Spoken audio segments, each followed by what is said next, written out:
Hello everyone, very good morning to all of you. आप सभी का हमारे चैनल सुमन क्लासेस में हार्दिक स्वागत और अभिनंदन। आज हम जिस विषय को लेकर आए हैं वो हमारा टॉपिक मनोविज्ञान का है। आज का हमारा विषय है बुद्धि, जिसको हम कहते हैं इंटेलिजेंस। तो क्या है बुद्धि, इसके बारे में समझते हैं। बुद्धि,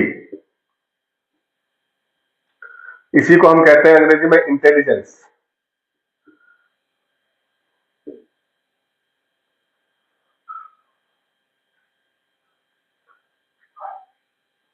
बुद्धि के बारे में अलग अलग मनोवैज्ञानिकों ने अलग अलग परिभाषाएं दी है, अलग अलग तरह से इसको परिभाषित करने का प्रयास किया है। हम कोशिश करेंगे कि हमारा ये कॉन्सेप्ट क्लियर हो सके कि आखिर बुद्धि है क्या। आपने देखा होगा कि जब भी कोई व्यक्ति सफल होता है तो अक्सर लोग कहते हैं उसकी मेहनत बड़ी इसमें वो थी, बड़ा परिश्रम किया, बड़ी रुचि रही, उसकी लगन रही, बड़ा प्रयास किया, बहुत सारी अन्य तरह की बातें हम कहते हैं। लेकिन किसी भी व्यक्ति की सफलता में यदि मुख्य रूप से कोई कारक है तो वो उसमें होता है बुद्धि। यदि आपके पास कोई स्किल है, कोई हुनर है, आप कोई योग्यता आपके अंदर है, उस योग्यता का यदि सही तरह से उपयोग करना आप जानते हैं तो जो वो उपयोग, उसको यूज करने की जो कला है, यानी उपयोग करने की जो शक्ति है, उसी का नाम बुद्धि है। और इसको अलग अलग वैज्ञानिक, जो मनोवैज्ञानिक थे, उन्होंने अलग अलग परिभाषित करने की कोशिश किया है। तो हम समझते हैं बुद्धि।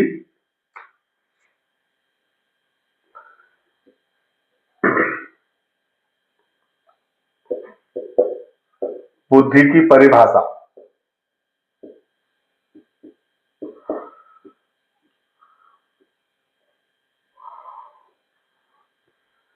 बुद्धि की परिभाषा को लगभग बहुत सारे मनोवैज्ञानिकों ने कहा है अलग अलग रूप में। इसमें एक थे वुडवर्थ, जो अमेरिकन वैज्ञानिक मनोवैज्ञानिक थे, वुडवर्थ। इन्होंने बुद्धि को लेकर के क्या कहा, वुडवर्थ और मार्क्विस, आप चाहे तो लिख भी सकते हैं।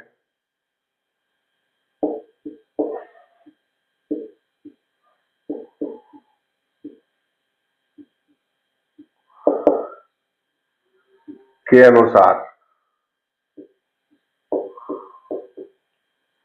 इन्होंने बुद्धि के बारे में क्या कहा। इन्होंने कहा है कि बुद्धि का अर्थ है प्रतिभा का उपयोग करना।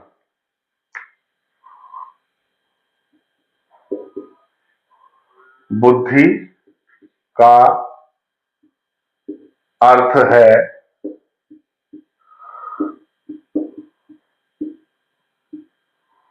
प्रतिभा का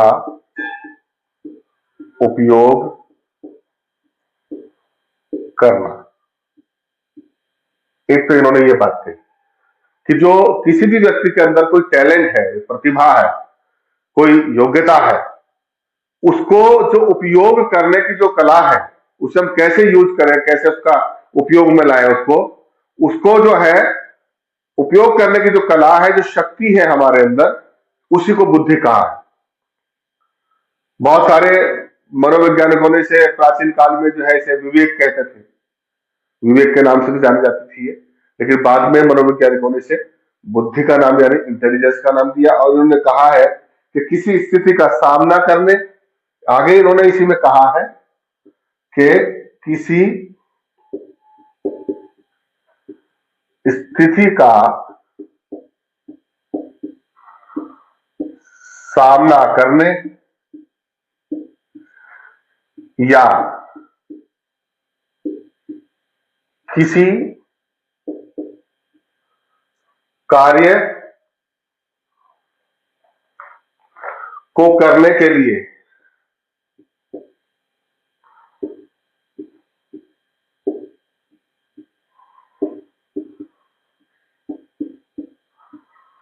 प्रतिभात्मक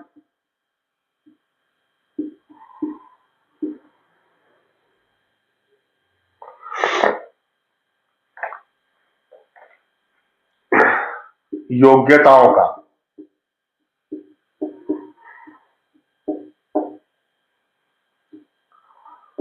का प्रयोग ही बुद्धि है।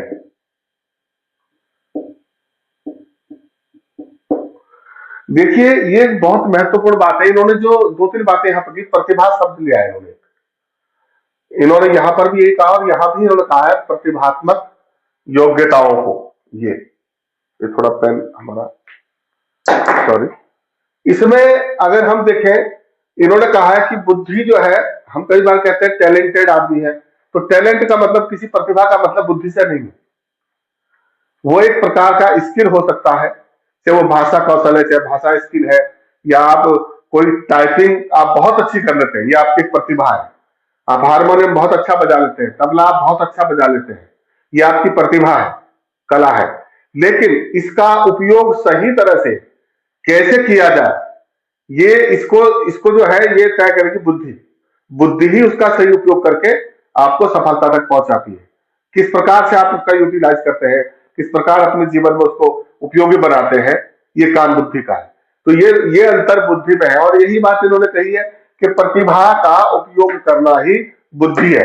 बुद्धि का अर्थ है प्रतिभा का उपयोग करना, या फिर ये उन्होंने दूसरे शब्दों में कहा है कि किसी स्थिति का सामना करने, कोई परिस्थिति आपके सामने आ जाए, उसका सामना करने, या किसी कार्य को करने के लिए, कोई काम आपको करना है, तो जो प्रतिभात्मक योग्यताएं आपके अंदर है, जो आपके अंदर टैलेंट है, उसका किसी काम को करने के लिए जब उस टैलेंट का आप यूज करते हैं, उसका उपयोग करते हैं, तो वही बुद्धि है।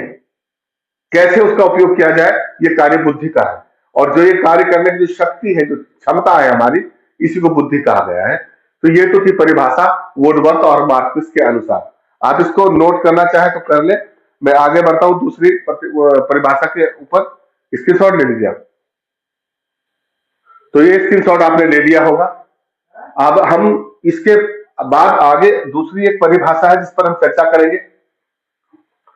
ये तो थी मार्केट और वुडवर्थ मार्किस सॉरी वुडवर्थ और मार्किस के अनुसार। अगली जो परिभाषा दी है वो दी है स्टर्न। स्टर्न इन्होंने परिभाषा दी है बुद्धि के बारे में। इन्होंने जो चर्चा की है, ये जर्मन के एक मनोवैज्ञानिक थे। इन्होंने कहा है बुद्धि व्यक्ति की वह सामान्य योग्यता है, बुद्धि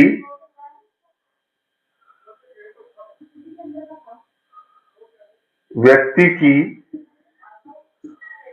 वह सामान्य योग्यता है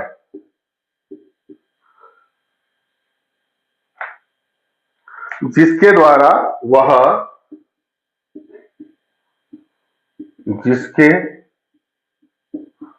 द्वारा वह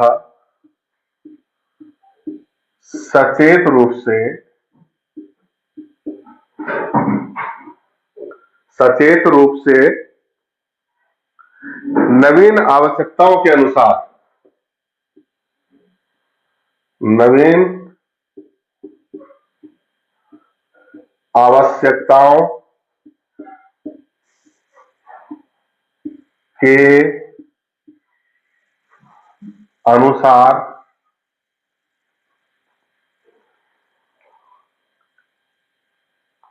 चिंतन करता है।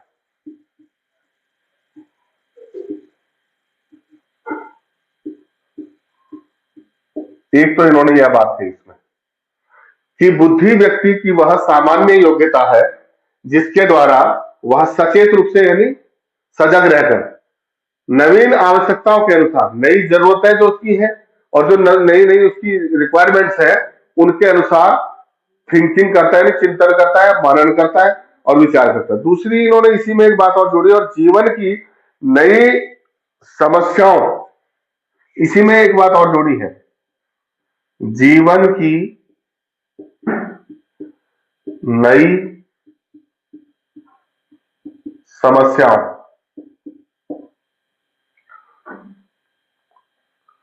एवं स्थितियों के अनुसार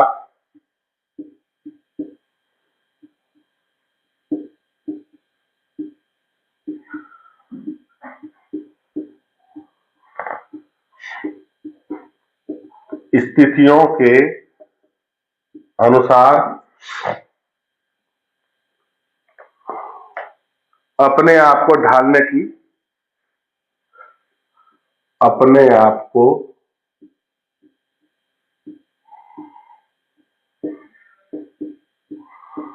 ढालने की योग्यता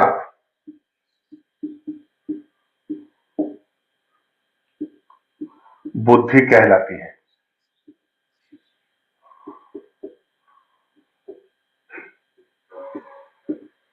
तो इन्होंने भी जो बात कही है, इन्होंने भी वही बात कही जैसा वुडवर्थ ने कहा कि जो व्यक्ति चिंतन करता है, मतलब अपनी जरूरतों के हिसाब से, नई नई आवश्यकता के हिसाब से, अपनी परिस्थितियों के हिसाब से या अपनी आवश्यकताओं के हिसाब से जो चिंतन करने की जो शक्ति है, और सजग रूप से जो चिंतन करता है व्यक्ति, उसी को इन्होंने बुद्धि कहा। और एक साथ में इन्होंने नई बात जो जोड़ी है वो ये है कि नई स्थितियों और समस्याओं के अनुसार अपने आप को ढालने की योग्यता, यानी ये ढालने की योग्यता से मतलब यहाँ पर एडजस्टमेंट पावर से है, समायोजन से है। अभी मैं आगे इस पर जिक्र करूंगा। ये इसके बारे में एक बात और आज सामने आई है कि समायोजन की योग्यता ही बुद्धि है, ये भी एक लाइन इसमें आती है। तो वो यहीं से प्रेरित होकर आई है, अपने आप को ढालने की योग्यता ही बुद्धि है, यानी नई परिस्थितियों में और नए वातावरण में या नई समस्याओं के साथ अपने आप को एडजस्टमेंट करने की जो क्षमता है, उस क्षमता को ही बुद्धि कहा गया है। तो ये इन्होंने स्टर्न ने इसकी परिभाषा दी। आप इसका स्क्रीनशॉट लेना चाहें तो ले सकते हैं, उसके बाद बढ़ेंगे किसी अगले टॉपिक पर। तो आपने ये स्क्रीनशॉट इसका लिया होगा। इसके साथ ही इसके अलावा एक परिभाषा में और थोड़ी आपके सामने चर्चा कर दूं तो थोड़ा सा आपको जरा और आसान हो जाएगा। टर्मेन एक मनोवैज्ञानिक थे, ये भी अमेरिका के थे, और इन्होंने भी बुद्धि को लेकर के अपनी एक परिभाषा दी। पूरा नाम इनका लुईस टर्मेन भी कहते हैं, आप शॉर्ट में समझ लें तो टर्मेन, अमेरिका के मनोवैज्ञानिक थे। इन्होंने भी बुद्धि को लेकर के परिभाषा दी और इन्होंने कहा व्यक्ति जिस अनुपात में चिंतन करता है, अमूर्त चिंतन की बात, सॉरी, व्यक्ति जिस अनुपात में अमूर्त, ये एक बहुत महत्वपूर्ण शब्द है अमूर्त, इस पर मैं बात करता हूं। अमूर्त चिंतन,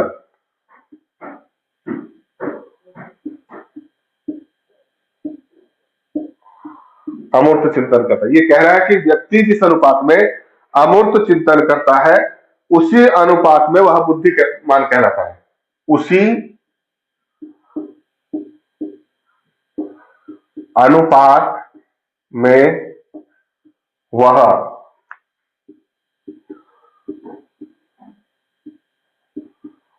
बुद्धिमान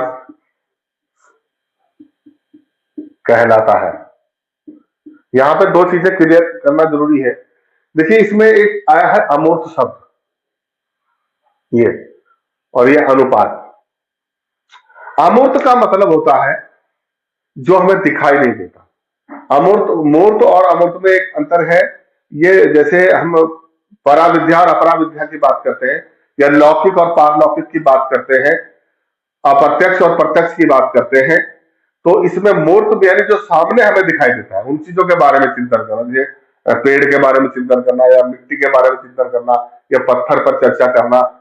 लेकिन जब अमूर्त चिंतन की बात होती है तो एक ऐसा चिंतन जो हमारे विचारों से संबंधित होता है, जो मस्तिष्क में चलता है, बाहर दिखाई नहीं देता, लेकिन जब उसकी हम व्याख्या करते हैं तो व्याख्या का स्वरूप जब निकल के आता है, जब हम किसी ईश्वर के बारे में या किसी विचार के बारे में अपने विचार प्रकट करते हैं और उसकी व्याख्या विस्तार से हम करते हैं, तो जो सुनने वाले हैं वो जब देखते हैं कि इस विषय को, इन्होंने किसी भी विषय को बहुत बारीकी से समझने का प्रयास किया है, तो हम कहते हैं इसने बहुत गहराई से इस पर चिंतन किया है, अमूर्त चिंतन किया है, मनन किया है, ये आदमी काफी बुद्धिमान है।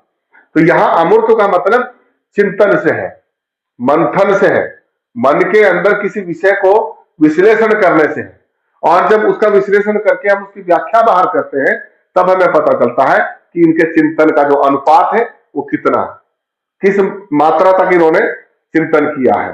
तो ये दो शब्द यहां पर आए हैं और इससे ही पता लगता है कि वो कितना बुद्धिमान है। यदि उसका चिंतन का स्तर हाई लेवल का है तो उसका बुद्धि जो है उच्च स्तरीय है, यानी उसको बुद्धिमान बहुत ज्यादा कहा जाएगा। और यदि वो किसी विषय के बारे में बहुत कम संक्षिप्त मात्रा में अपने विचार रख पाता है, उसकी व्याख्या नहीं कर पाता, तो हम ये मान लेते हैं कि आदमी ज्यादा समझदार नहीं है या बुद्धिमान नहीं है, ऐसा हम कहते हैं। तो बुद्धि का जो कॉन्सेप्ट है यहां पर इस तरह से इन्होंने इसको परिभाषित किया। इसके बाद इसमें एक बात, ये तो हुई परिभाषाओं की बात, इससे बुद्धि क्लियर नहीं हो जाती। अभी दो तीन बातें मैंने कही। एक तो पहले मैंने बताया था कि अभी जो समायोजन की बात आ रही थी, बुद्धि के बारे में दो तीन बातें और कही गई हैं। जब ये परिभाषाएं हम पढ़ लेते हैं तो दो तीन बातें हमारे सामने तय होकर आती हैं। नंबर एक तो ये कि सीखने की योग्यता ही बुद्धि है। ये हम क्यों कह सकते हैं कि सीखने की योग्यता बुद्धि है? पिछली परिभाषा में जो हमने देखा कि नई परिस्थितियों, नई आवश्यकताओं और नए वातावरण के साथ एडजस्टमेंट जो करने की जो क्षमता है वही बुद्धि है। इसका मतलब कि जब नया वातावरण हमें मिलेगा तो वहां नए माहौल में या नई जरूरतों के हिसाब से हमें कुछ ना कुछ उसके साथ सीखना पड़ता है।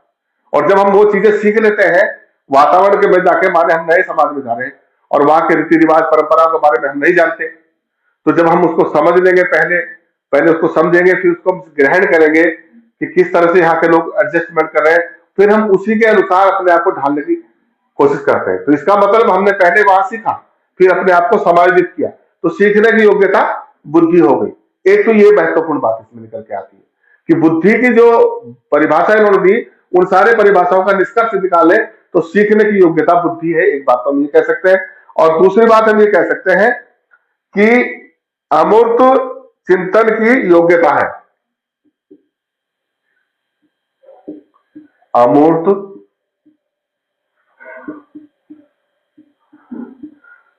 चिंतन की योग्यता बुद्धि है। अभी जिस पर मैं बात कर रहा था कि आप किसी चीज के बारे में चिंतन करें, मनन करें या विचार करें, और ये जो विचार करने की जो क्षमता आपकी है, ये जो योग्यता है चिंतन की, इसी को बुद्धि कहा गया, यही बुद्धि है। तीसरी बात, नईन, अभी जो मैं बात बता रहा था, नवीन परिस्थितियों में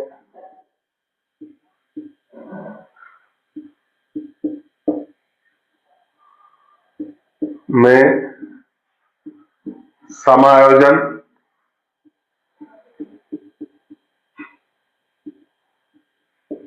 की योग्यता है। इन्होंने तीसरी बात ये निकल के आई। तो जो परिभाषाएं थी उन सबका सार ये है कि सीखने की योग्यता बुद्धि है, अमूर्त चिंतन की योग्यता बुद्धि है, और नए परिस्थितियों में समायोजन करने की जो क्षमता है, जो योग्यता है, वो एक बुद्धि है। तो इसका मतलब बुद्धि क्या नहीं है? अब अगर ये हम कहते हैं कि योग्यता बुद्धि है, समायोजन की योग्यता बुद्धि है, अमूर्त चिंतन की योग्यता बुद्धि है, तो बुद्धि क्या नहीं? बुद्धि के बारे में कुछ भ्रांतियां हैं, और इन भ्रांतियों को अगर हम स्पष्ट करें तो विश्लेषण करने के बाद जो हमारे सामने आती है उसमें दो तीन बातें आती है सामने। और वो ये कि जैसे हम कहते हैं कई बार कि यार बड़ा तो बड़ी नॉलेज है, बड़ा ज्ञान, ज्ञानी है। तो ज्ञान होना अलग बात है और बुद्धि अलग चीज है। आप यहां पे ये समझिए कि जो ज्ञान है वो बुद्धि नहीं। अब इसको किस तरह समझे, मैं थोड़ा इसको मिटा दूं। अब इसको देखिए, मैं थोड़ा सा और डिफाइन कर देता हूं।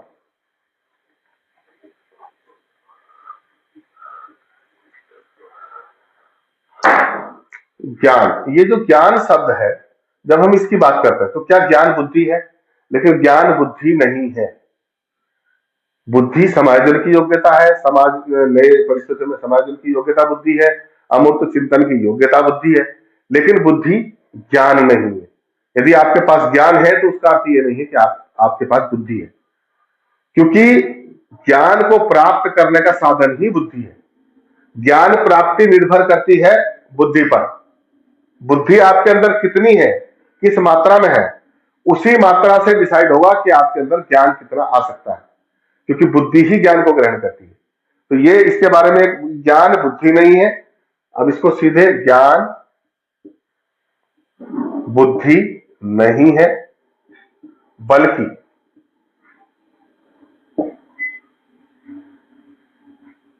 ज्ञान प्राप्ति अधिकांश, ज्ञान प्राप्ति अधिकांश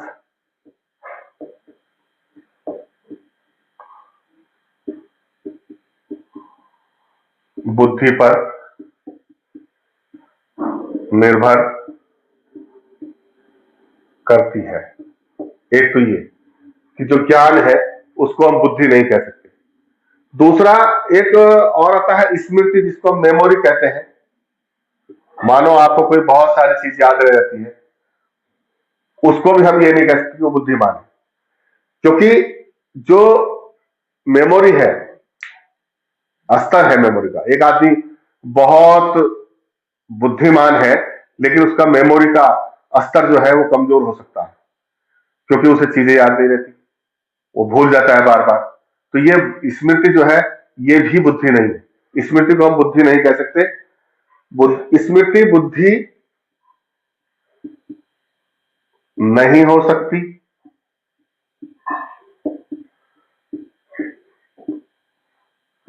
एक बात तो ये, क्योंकि अत्यंत बुद्धिमान व्यक्ति, अत्यंत बुद्धिमान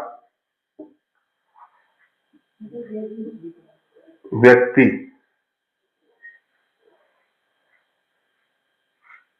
की स्मरण शक्ति मंद हो सकती है, कि स्मरण शक्ति मंद हो सकती है।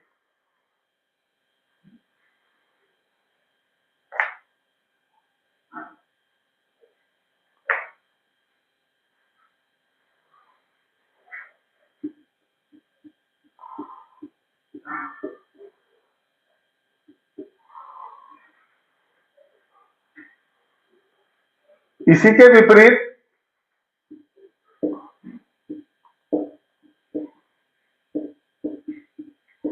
अगर आप दूसरी बात देखें, तो एक मंद बुद्धि व्यक्ति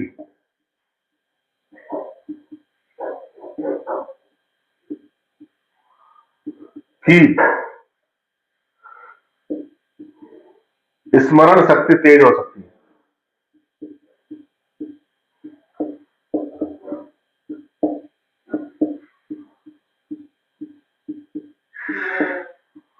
तो ये काफी चीजें इससे आपको क्लियर हुई होंगी कि एक तो हम ये कह सकते, जैसे ज्ञान है, ज्ञान को हम बुद्धि नहीं कह सकते, स्मृति को हम बुद्धि नहीं कह सकते, क्योंकि ज्ञान प्राप्त करने का जो अधिकांश साधन है वो बुद्धि और बुद्धि पर ही निर्भर करता है कि व्यक्ति कितना ज्ञान प्राप्त कर सकता है।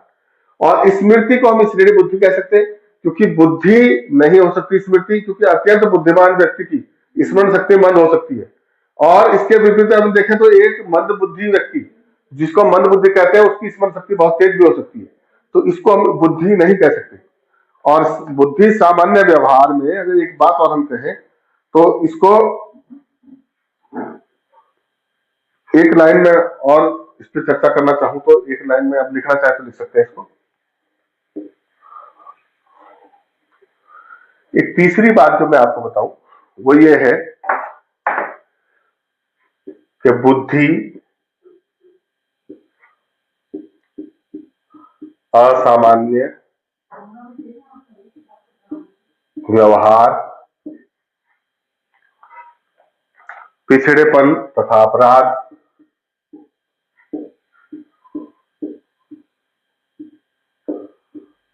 तथा अपराध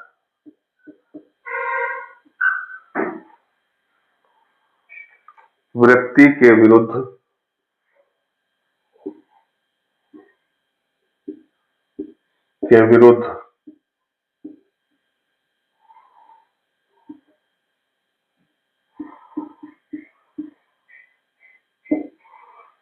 गारंटी का काम नहीं करती।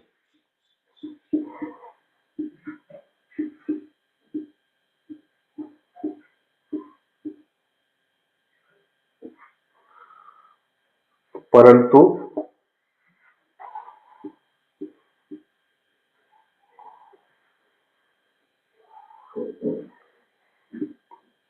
उपलब्धि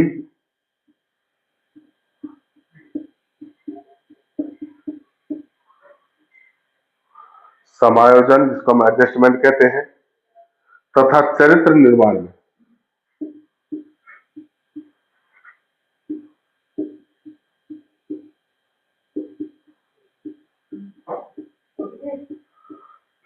में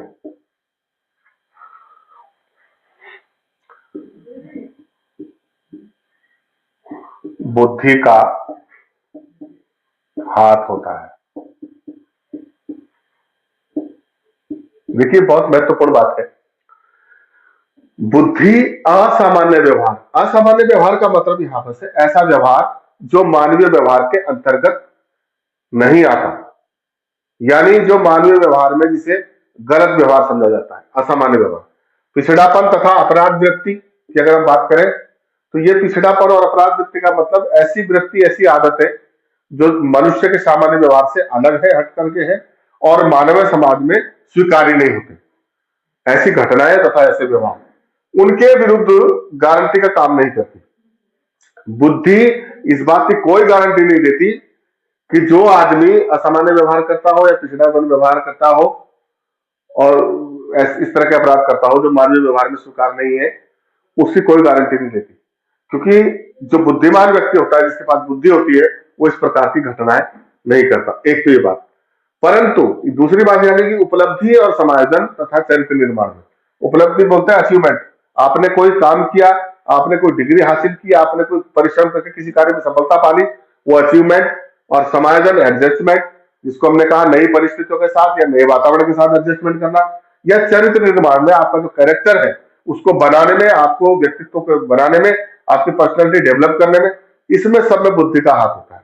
अब यहां पर दो बातें आपके मन में सवाल उठ रहा होगा कि इसमें बुद्धि का हाथ क्यों नहीं होता। इसमें बुद्धि का हाथ इसलिए नहीं होता कि बुद्धि का जो कार्य है वो सकारात्मकता होता है। बुद्धि मनुष्य को हमेशा सकारात्मक व्यवहार के लिए प्रेरित करती है। यदि कोई व्यक्ति नकारात्मक व्यवहार करता है तो उसे बुद्धि की श्रेणी में नहीं रखा जा सकता और ये नहीं कहा जा सकता कि ये व्यक्ति बुद्धिमान, क्योंकि वो सकारात्मक और नकारात्मक में यदि अंतर नहीं कर पा रहा है, अच्छे और बुरे व्यवहार में यदि वो अंतर नहीं कर पा रहा है, तो इसका मतलब उसका जो बुद्धि का स्तर है वो उच्च नहीं है, वो बहुत निम्न है, ये इसका अर्थ है। तो ये इससे आपको क्लियर हो गया होगा कि बुद्धि क्या है और क्या नहीं है। यानी कि बुद्धि समायोजन की योग्यता बुद्धि है, अमूर्त चिंतन की योग्यता बुद्धि है और सीखने की योग्यता बुद्धि है। तो बुद्धि क्या नहीं है, ज्ञान नहीं है, स्मृति नहीं है और अपराध प्रवृत्ति की ओर प्रेरित करने वाली कोई शक्ति नहीं है। इसका मतलब बुद्धि एक ऐसा अवयव है जो व्यक्ति की जितनी भी योग्यताएं हैं उनमें सब में सफलता में, जब आप परिश्रम की बात करते हैं, मेहनती होना, मेहनत परिश्रम और सारी चीजें जोड़ देते हैं, तो उनके अलावा बुद्धि ही वो चीज है जो किसी उपलब्धि में मनुष्य को सहयोग करती है। तो बुद्धि का कॉन्सेप्ट आपको क्लियर हो गया होगा, मैं समझता हूं ये आपको अच्छी तरह समझेंगे। अब इसके बाद में अगले नेक्स्ट वीडियो में बुद्धि के सिद्धांतों पर चर्चा करूंगा। ये वीडियो आपको पसंद आया होगा तो लाइक कीजिए, शेयर कीजिए।